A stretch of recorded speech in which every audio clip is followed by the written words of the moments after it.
Hello and welcome to PocketGamer.biz's monetizer video feature. This is where we look, or typically look, at free-to-play mobile games, have a look at the way they monetize and some of the social interactions and kind of user experiences. I'm going to do a bit of a special thing, or different thing today, specifically looking at boot times. It's something I've kind of been looking at more and more. Now, these are just a random selection of games I've been playing fairly constantly over the last couple of weeks. And have noticed kind of more and more the difference in variation in boot times. So I'm going to be very simply just going to kind of fire these off and we'll see how different they are. So the first one we're going to look at is Supercell's Boom Beach.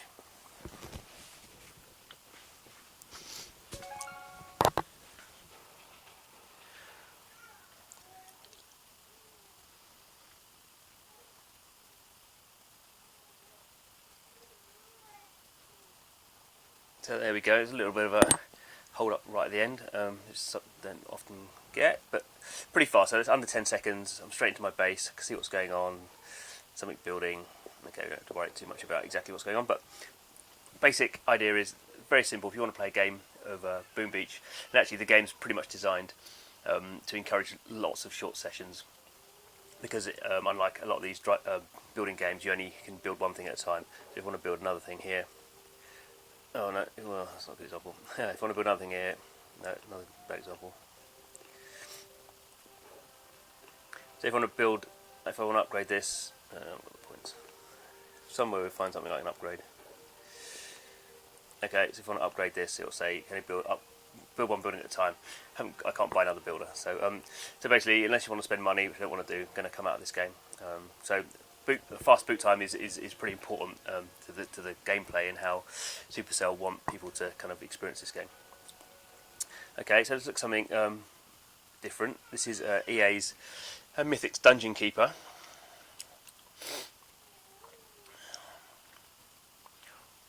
So as we can see already, this process is a little bit slower.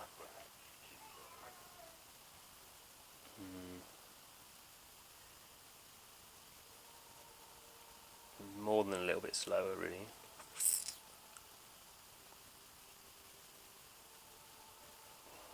Maybe we'll get to play the game. Okay, something's happening.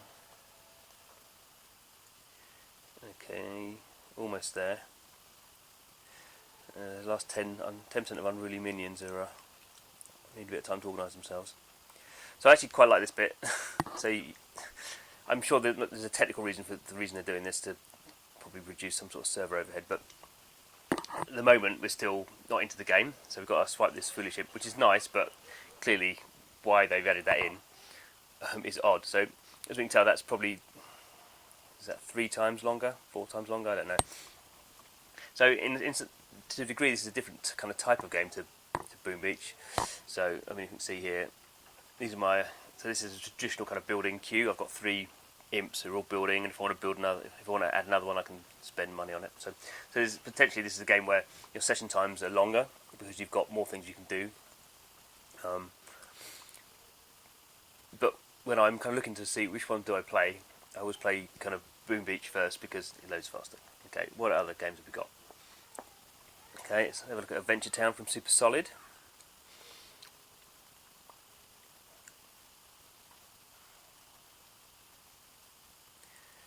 So not getting any status thing. I mean, that's kind of coming to tell us something's happening.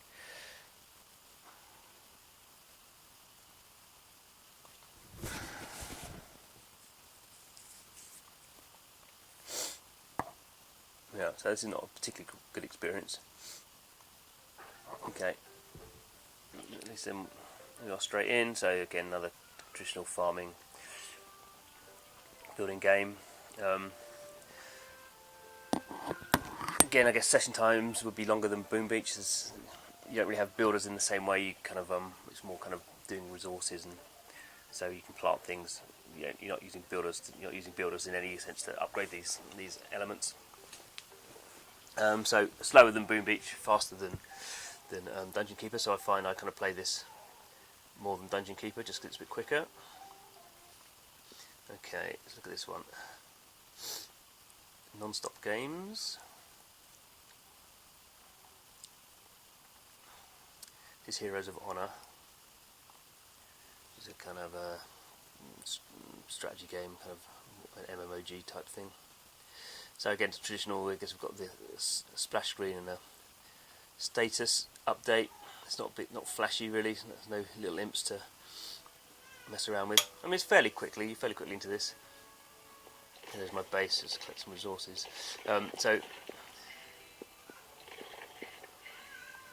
don't worry about that. So this is you're building a base, and then you can go off into the world and attack things. There's some demonic things. That's me there. That's fairly quick. Obviously, graphically, it's not really. You're just connecting to the server, really, not loading vast amounts of stuff. So that's fairly good. Okay, Raw Revolt 2. This game I've been playing a lot.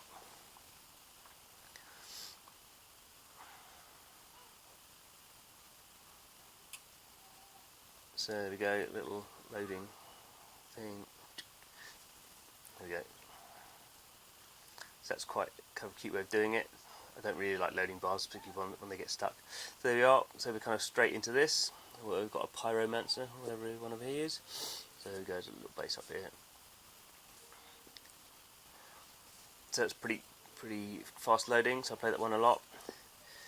This one, Family Guy. So this is traditional in a way. So we've got a status bar. It says game _ loading _ tip 1.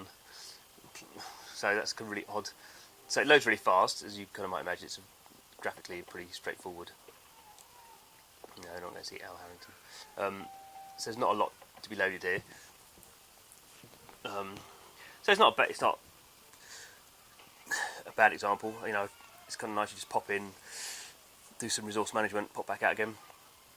I think it's compared to maybe something like kind of Raw Revolt, which has I think a slightly nice way of doing it. And we kind of where you see an _ game loading tip. That's obviously something weird going on there. Let's have a quick look at some other ones. So FarmVille 2 just came out from Zynga. Let's have a look at this one. So this is traditional. You can see we've got a little loading bar here that's stuck on 2%.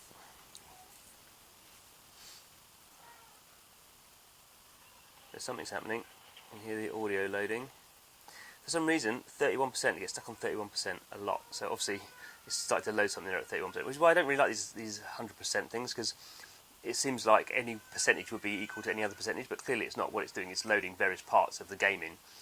So it's not a percentage thing. So this is effectively a lie, and particularly when they don't load cleanly or smoothly, then it just seems really odd. Why is this always getting stuck on 31%? Okay, not anymore.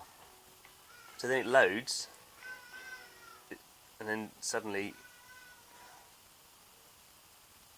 there's my, and then it does that. So this is, I think, this is the prime bad example of how not to load a game. It takes ages, it loads it in stages, then by the time I get to it, it puts some, I mean, what was that all about? Obviously it was connected to the network already, so that's just some basic lie thing it's doing there.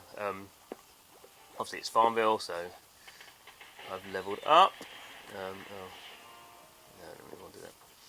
Haven't got any money.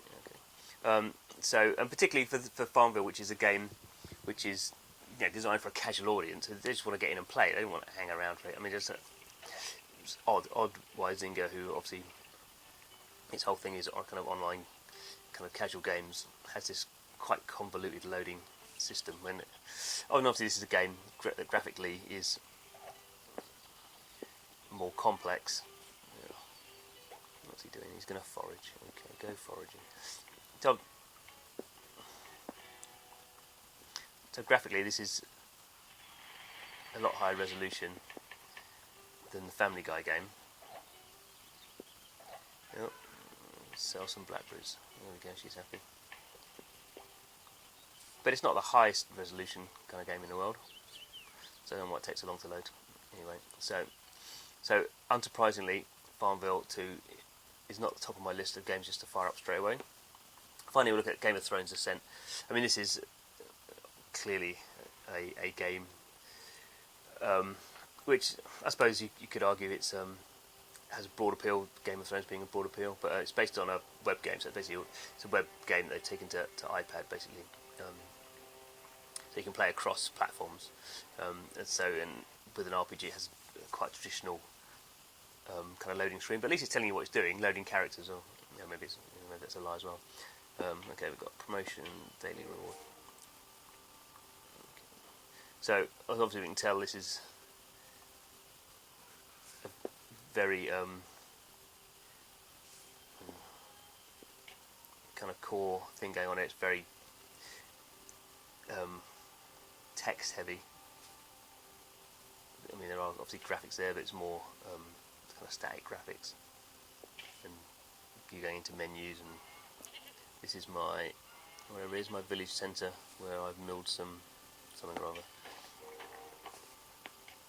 So there's not really a lot to load there. So there we go. But your game sessions in Game of Thrones are actually quite long. So